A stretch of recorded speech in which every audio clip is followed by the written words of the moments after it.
Queridos hermanos y amigos de la Iglesia Hispana de Wetherill Park en Sydney, que nos estáis, que nos estáis viendo en vivo y en directo a través de esta página, y a los que nos veis con posterioridad en nuestra página web y en otras plataformas, sed todos, como siempre, muy bienvenidos.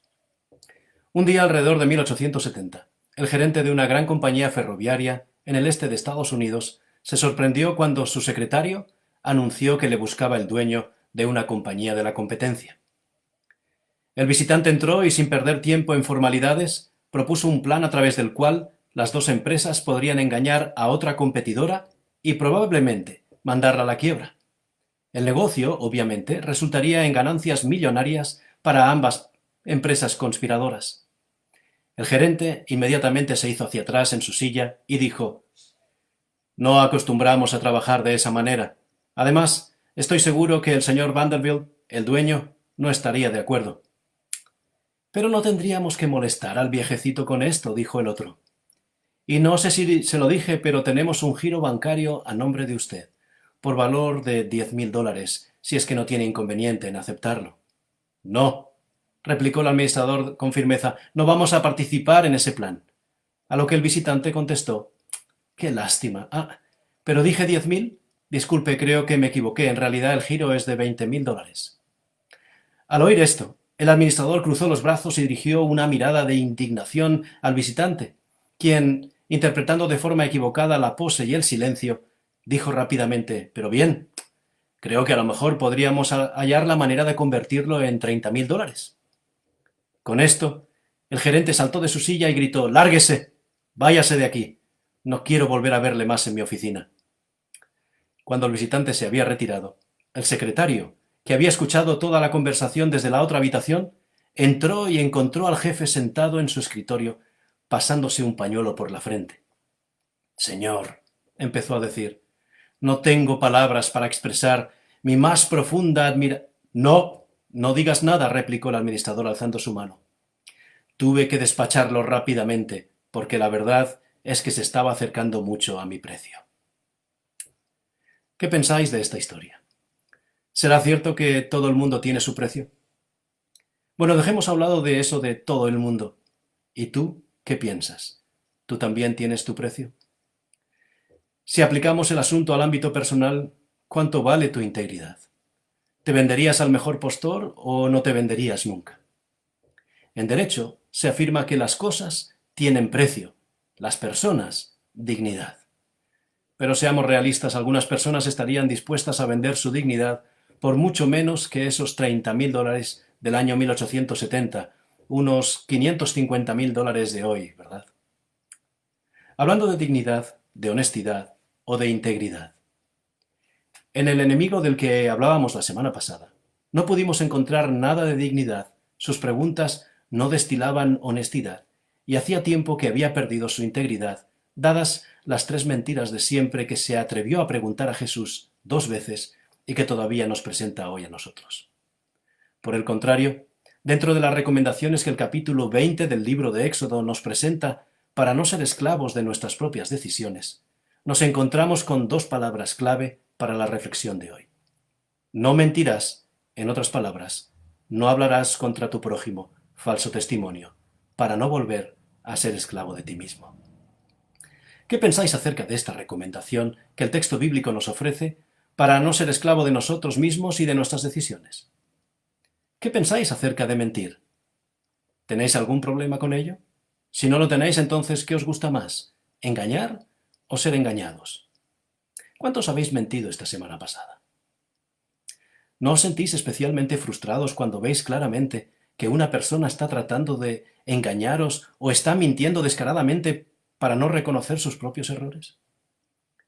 Algunas personas afirman: «La verdad es que todo el mundo miente, pastor, y hay momentos en los que no te queda otro remedio que mentir». Otras personas dicen: «Las circunstancias me han hecho mentir, aunque yo no tenía intención de hacerlo». ¿Es eso cierto? ¿Hay circunstancias en la vida en la que no nos queda otra opción que mentir? ¿De verdad creemos que esto es cierto? ¿En cuántos momentos de la vida de Jesús no le quedó otra opción que mentir? ¿O será que decir la verdad nos expone, nos incomoda, nos delata o nos hace ver más vulnerables? Nadie nos pone una pistola en el pecho para que mintamos. Nadie nos obliga de tal forma que no nos quede otro remedio. Toda decisión de mentir o de no hacerlo es una elección completamente personal. Y cuando tomemos la decisión de mentir a los demás o a nosotros mismos, tengamos por seguro que esa elección traerá numerosas consecuencias. Recordemos que siempre hay consecuencias para nuestras acciones. El mayor problema que enfrentamos en este asunto de la mentira es que no tenemos la capacidad de conocer de antemano las consecuencias de nuestras mentiras. Quizás calculamos los riesgos de una forma superficial, basados en la realidad del hoy y del ahora, para luego darnos cuenta de hasta dónde han llegado nuestras mentiras y sus consecuencias. Estas experiencias nos deberían hacer entender que no vale la pena mentir, que no tiene sentido lanzar nuestro presente hacia un futuro incierto y contradictorio. ¿Por qué entonces elegimos mentir? ¿Por qué no elegimos decir la verdad? Estas son, entre otras, algunas de las razones por las que elegimos no decir la verdad. Mentimos para evadir una pregunta que nos hace sentir incómodos o que muestra que no hemos sido diligentes. Lo siento, señora Remedios, no pudimos terminar su trabajo ayer porque se nos congeló la computadora. Cuando en realidad lo que pasó es que se nos olvidó por completo. Mentimos para no ofender, porque pensamos que así hacemos menos daño. Gracias por los pastelitos que nos mandó. Estaban deliciosos. Para no decir que después de darles un mordisco, los echamos todos a la basura. Mentimos para ahorrar dinero al volver de nuestro viaje a nuestro país. No, señor inspector de aduanas, no compramos nada en el extranjero. Solo una cámara fotográfica buenísima allí está debajo de las toallas para que usted no la vea. Mentimos para eludir una llamada telefónica. Estamos en casa, pero el que llama es un pesado. Así que le decimos a nuestro hijo o hija que diga que no estamos. Y ellos le contestan al pesado: mi papá dice que no está. Mentimos para obtener una calificación en nuestros estudios. Anoche terminé de escribir mi trabajo, profesora, pero no sé qué pasó con mi computadora, que cuando iba a imprimirlo esta mañana, no he podido encontrarlo. Ha desaparecido por completo. Esta es la versión moderna de el trabajo se lo comió el perro. Mentimos incluso para quedar bien con el pastor al final del sermón. Me ha encantado su sermón, pastor. Cuando uno piensa, y que no me pregunte cuál era el mensaje principal y su aplicación para nuestra vida diaria, porque no sabré qué decirle. Pero, pastor, espera un momento. Usted está comparando estas pequeñas mentiras, todas hechas con la mejor de las intenciones, con algo tan grave como esa historia que ha contado de 1870, una mentira que podía arruinar una gran industria y a muchas familias que dependían del ferrocarril, perdiendo muchos puestos de trabajo y provocando una quiebra absoluta. Muchos piensan que estas mentiras, como las que hemos enumerado, son insignificantes, lo que nuestros abuelos llamaban mentiras blancas o mentiras piadosas. Sobre todo porque siguen creyendo que si la intención es buena, la mentira se convierte en conveniente. Un sacerdote anglicano llamado Joseph Fletcher quiso llevar el asunto todavía más lejos. Formuló un sistema de ética que clasificaba como aceptables muchas mentiras convencionales. En su famosa obra Ética situacional, Fletcher insistía que la acción correcta en cada caso depende de la situación, llegando a la conclusión de que hasta una gran mentira puede ser justificable si el motivo y la intención son los correctos. Es fácil entonces comprender por qué este modo de razonar ha influido en la mente de millones de personas. Para muchos hoy, las mentiras no son solo aceptables, sino esenciales para sobrevivir en esta sociedad y en este mundo. Llegados a este punto, debemos recordar qué es mentir. Mentir es ocultar la verdad. Mentir es decidir por el otro lo que le conviene o no le conviene escuchar. Incluso la mejor de las intenciones no es suficiente para justificar una mentira. Nunca lo fue y nunca lo será. Lo veíamos claramente la semana pasada. La Biblia discrepa radicalmente con esta ética tan resbalosa. El sabio Salomón afirma que los labios mentirosos son abominación al Señor. Y una abominación es algo odioso, es algo repulsivo, es algo totalmente desagradable. Pero algunos siguen preguntándose, ¿de verdad que es tan grave mentir? ¿Qué tiene de malo una mentira de vez en cuando? Dejadme enumerar tan solo 5 consecuencias, entre otras muchas, que acarrea la mentira. La primera consecuencia es que la mentira destruye la libertad y dignidad de nuestras víctimas, porque su propósito siempre es embaucar y manipular a otra persona.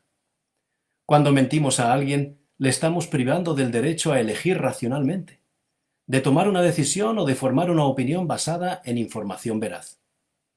¿A quién le gusta ser engañado? La mentira además nos hace esclavos de una realidad que no existe y que nos hace sentirnos totalmente manipulados. La segunda consecuencia es que la mentira destruye también la libertad de la gente que la pronuncia, porque el mentiroso muy pronto se enreda en su propia mentira. Dijo Abraham Lincoln, nadie tiene una memoria tan buena como para poder ser un mentiroso de éxito. El que juega con la mentira generalmente termina cavando más y más profundo su propia tumba. En la Biblia encontramos un ejemplo muy claro en la experiencia del rey David. Todo empezó con una mentira aparentemente sin importancia. Y lo peor de todo es que el mentiroso, de aquí en adelante, tiene que seguir mintiendo para cubrir sus falsedades. La tercera consecuencia es que la mentira destruye la confianza. Si logramos engañar a una persona será por poco tiempo porque tarde o temprano la verdad siempre sale a la luz. Recordemos de nuevo la segunda mentira de la semana pasada. Siempre hay consecuencias para tus acciones. Y una vez se haya descubierto que mentiste, habrás perdido algo que cuesta mucho tiempo recuperar. Eso es la confianza de esa persona. Además de ello, un mentiroso tampoco confía en los demás. Tal y como afirma el refranero español, el ladrón cree que todos son de su misma condición. Y esto nos lleva a la siguiente consecuencia. La cuarta consecuencia es que la mentira destruye el sentido de valía propia en el mentiroso. Aun cuando pudiéramos engañar por un tiempo a las demás personas, es mucho más difícil engañarnos a nosotros mismos. Algunos, no obstante, lo consiguen. Y si ya te has engañado a ti mismo, ya has probado de tu propia medicina. Lo cierto es que, aunque engañe con mis mentiras a otras personas, no podré escapar del hecho de que me he convertido en un falso, de que me he convertido en un verdadero hipócrita. Para nosotros, los que afirmamos ser seguidores de Jesús, la quinta consecuencia que voy a presentar es la más peligrosa. La mentira destruye nuestra relación con Dios. Cuando comenzamos a andar el complicadísimo camino de encubrir una falsedad con otra y con otra, nos alejamos paso a paso de nuestra relación con Jesús. Y esta es, a la larga, la consecuencia más devastadora de todas, porque en Él está personificada la verdad. Sentir que nos hemos alejado de la verdad, sentir que nos hemos alejado de Jesús, cuando podríamos haberlo evitado, es la consecuencia más desagradable que experimentamos como seguidores de Él. Cuando erramos en el blanco, prefiriendo la mentira a decir la verdad, nos sentimos esclavos de nuestros propios errores. Es justamente en esos momentos cuando debemos recordar que Jesús vino a este mundo para demostrar que la verdad es mucho mejor que la mentira, que el bien es extraordinariamente mejor que el mal y que podemos dejar de ser esclavos de nuestros errores, recuperando esa relación con Él, recuperando esa relación con la verdad, cuando confiamos en Él y en sus promesas. Ahora quisiera que habláramos un poco más de la verdad preguntándonos, ¿qué es la verdad para que sea tan importante? La palabra hebrea emeth generalmente se traduce como verdad. Para nosotros en español la verdad es algo que decimos, es una afirmación o una declaración acerca de la realidad. Pero en hebreo, la verdad no es lo que decimos acerca de la realidad, sino que es la realidad misma. Si tomamos en cuenta esto, no podemos decir simplemente que Jesús dice la verdad o tiene la verdad, sino que Él es la verdad, que Él es la única realidad que existe. Sé que todos somos seres visuales y que esto nos va a ayudar a comprender mejor este tema. En la forma de escribir del hebreo, las consonantes tienen no solo su propio significado literal, sino también tienen su significado visual.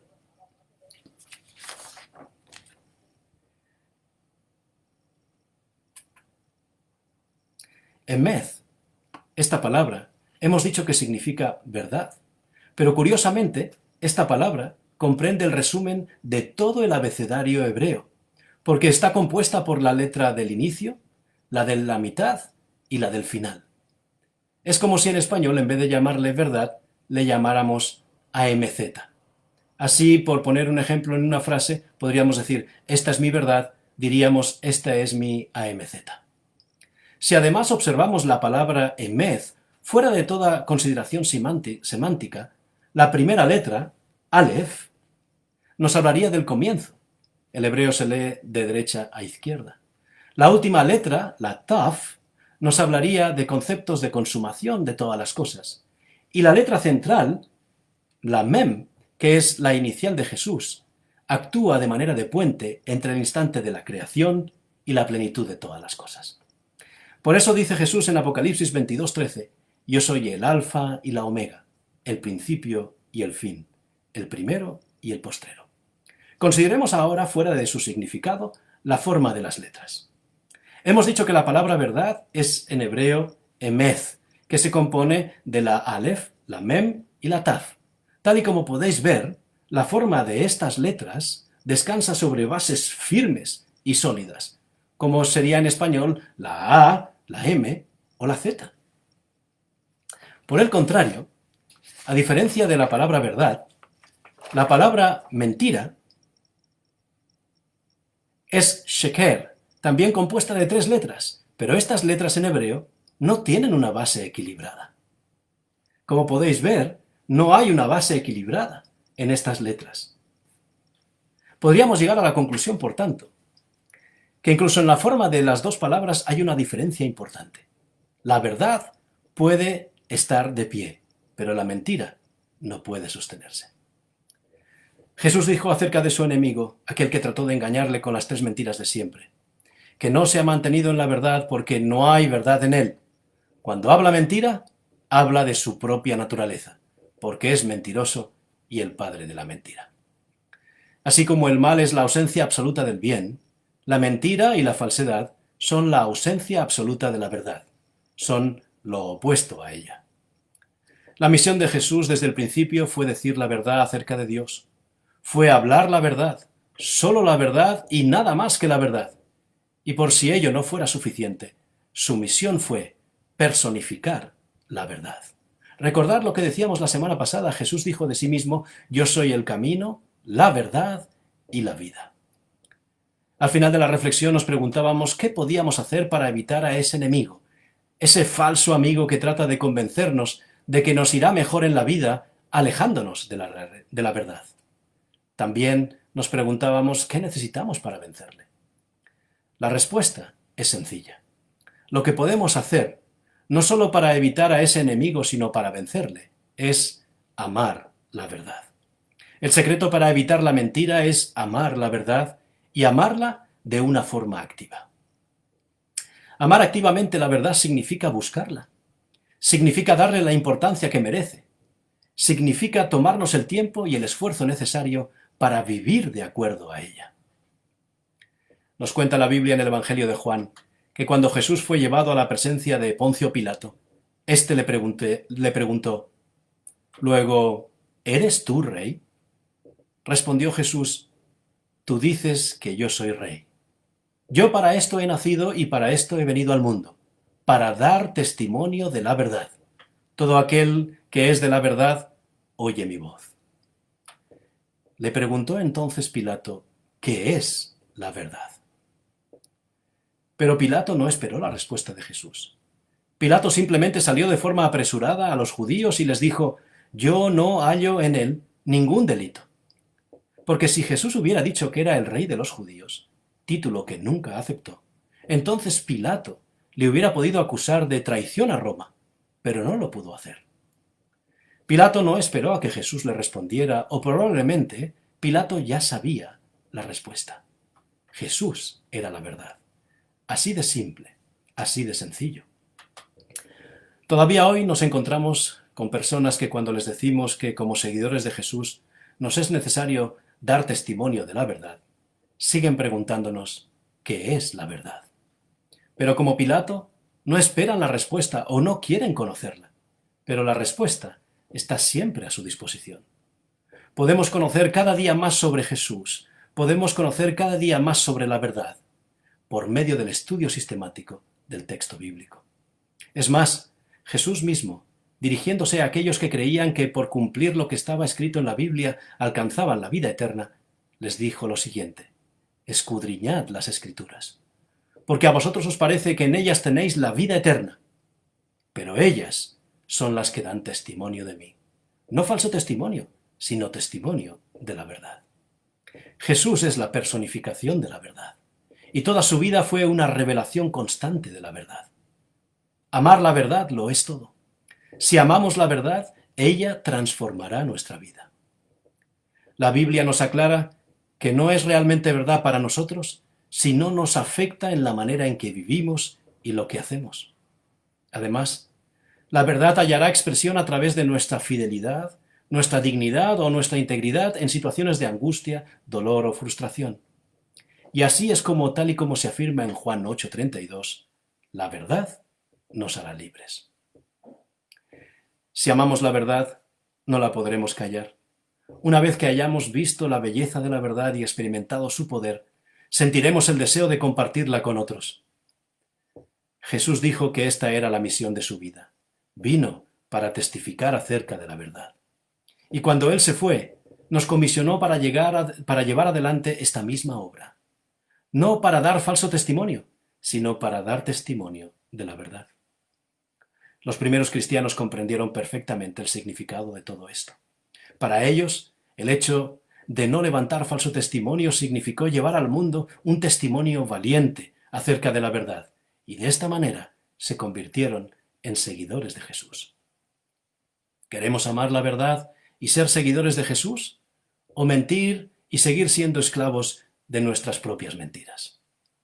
Os invito a comprometernos con la verdad, a decir y vivir la verdad, de forma activa todos los días y en todo momento, e inscribirnos, si lo hubiera, en el curso para dejar de mentir tan tontamente como lo hacemos. Nos vemos el próximo sábado. Que Dios os bendiga abundantemente en esta semana.